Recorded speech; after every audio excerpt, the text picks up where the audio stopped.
హే! ఇవాల్టి మన రెసిపీ వచ్చేసి ఎంతో ఘాటైన, అన్నిటికన్నా ధీటైన కొబ్బరి ఆవాలన్నం. ముందుగా దీనికొక పేస్ట్ చేసుకోవాలి. పచ్చి కొబ్బరి, ఎండుమిరపకాయలు, ఆవాలు, పసుపు, ఉప్పు వేసి మెత్తగా గ్రైండ్ చేసుకోవాలి. ఆవాలు చూసేసుకోండి భలే ఘాటుగా ఉంటుంది. ఇప్పుడు కొంచెం ప్యాన్ తీసుకొని అందులో ఆయిల్ వేసుకొని ముందుగా ఇలా పల్లీలు వేయించుకున్న తర్వాత పోపు వేసుకోవాలి.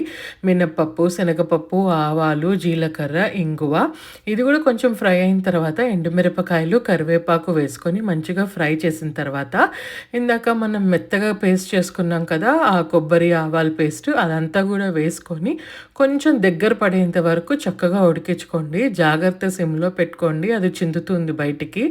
ఉడికించుకున్న తర్వాత ఇప్పుడు ఆల్రెడీ కుక్ చేసి పక్కన పెట్టుకున్న రైస్‌ని ఇందులో కలిపేసుకొని, ఒకసారి ఉప్పు అవన్నీ టేస్ట్ చూసుకొని, చక్కగా ఒక 2 నిమిషాలు హై ఫ్లేమ్ మీద కలుపుకోండి.